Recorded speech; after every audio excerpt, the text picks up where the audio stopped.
یہ صورت نازل ہو گئی، انا فتحنا لک فتحا مبینا، روشن فتح مقدر کر دی، فیصلہ کر دیا۔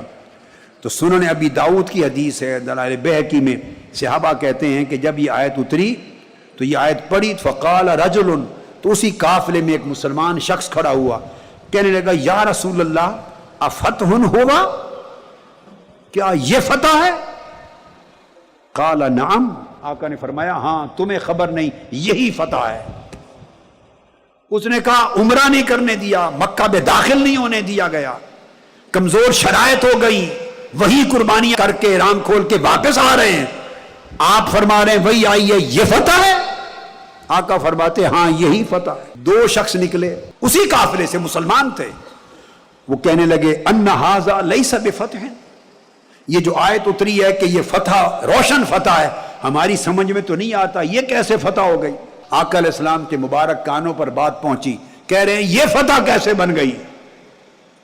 اس طرح کے تبصرے تھے۔ آقا نے فرمایا فقال رسول اللہ صلی اللہ علیہ وسلم بئس الکلام ھذا اعظم الفتح، تمہارا کہنا برا کہنا ہے، تمہاری سوچ غلط ہے، تمہارا قول غلط ہے، یہ صرف فتح نہیں بلکہ اعظم سب سے بڑی فتح ہے۔ اور آقا نے فرمایا کہ بغیر زخم کھائے اور تمہیں مروائے اور جنگ میں پریشان حال کیے واپس لا رہے ہیں، انشاءاللہ پردے اٹھیں گے، وقت کے ساتھ تمہیں فتح نظر آ جائے گی۔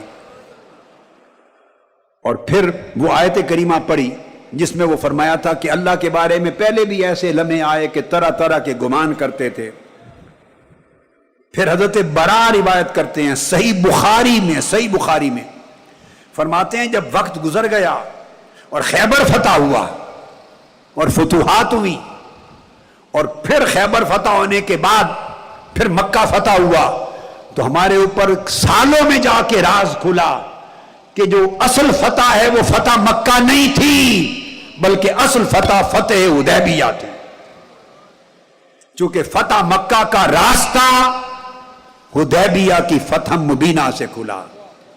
شرط لگا دی کہ آپ اہل مدینہ کے خلاف سپورٹ نہیں کریں گے، مدینہ والے جنگ میں مکہ کے خلاف کسی کے ساتھ شریک نہیں ہوں گے، دونوں طرف پابند ہو گئے۔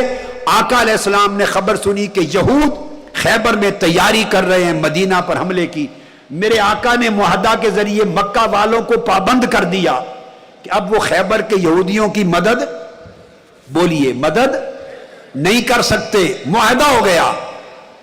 پہلے ہر موقع پر یہود اور قبائل مشرکین کفار مل جاتے تھے، لشکر بن جاتے تھے، معاہدے نے انہیں پابند کر دیا کہ اب خیبر کے یہودیوں کی مدد نہیں کریں گے۔ انہوں نے مدینے پر حملے کا پروگرام بنایا۔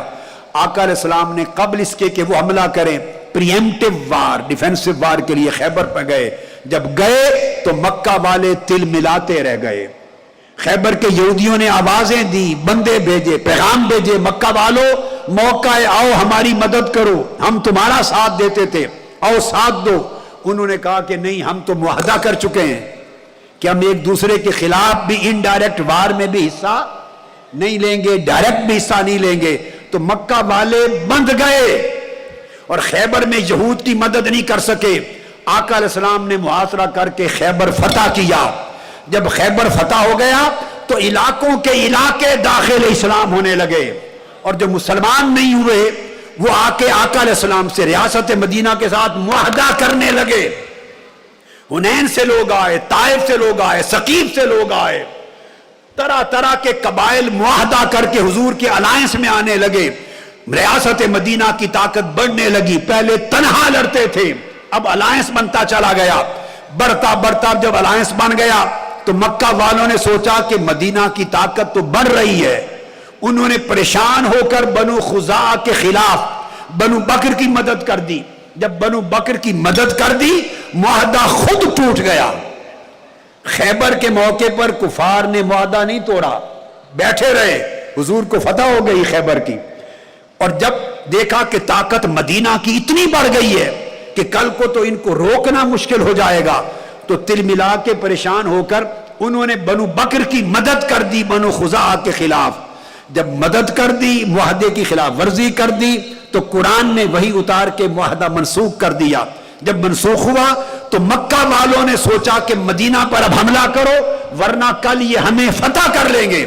آقا علیہ السلام نے جب ان کی تیاری سنی تو قافلہ لے کر خود 8,000 کا 10,000 کا مکہ پہنچ گئے، چونکہ معاہدہ ٹوٹ گیا تھا اور بغیر جنگ کے مکہ فتح ہو گیا۔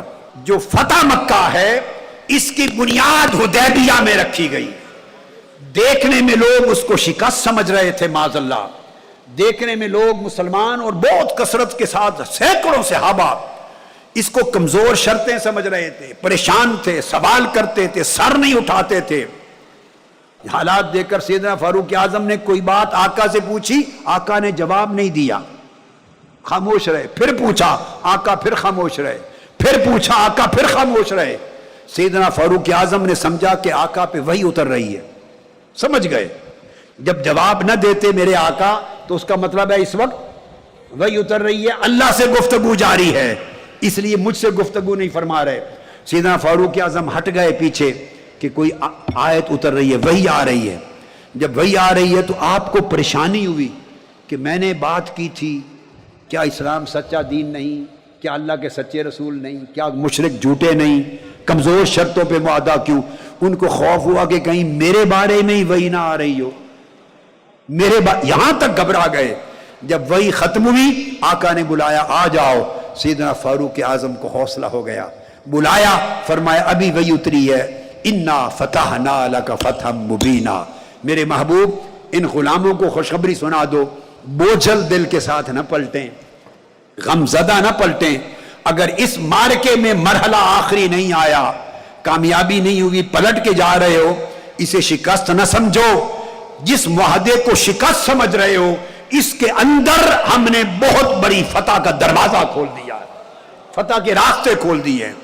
پھر خیبر فتح ہوا، پھر مکہ فتح ہوا، پھر حنین فتح ہوا، پھر تبوک کی فتوحات ہوئی، اور پھر روم اور ایران کی فتوحات ہوئی، پھر فتوحات ہوتی چلی گئی۔ تو بظاہر ایک واقعہ ایسا ہوتا ہے کہ اس واقعے کو ظاہری حالات میں انسان سمجھتا ہے کہ فتح نہیں ہوئی، شکست ہو گئی، واپس پلٹ کے آ گئے، مگر اس کے اندر اللہ رب العزت نے فتح کے دروازے رکھ دیے ہوتے ہیں۔ یہ امر اللہ کے ہاتھ میں ہے۔ وہ فتح کا راز کب کھلنا ہے، پردہ کب اٹھنا ہے، وہ اللہ پاک اس مقرر وقت پہ فرمائے گا۔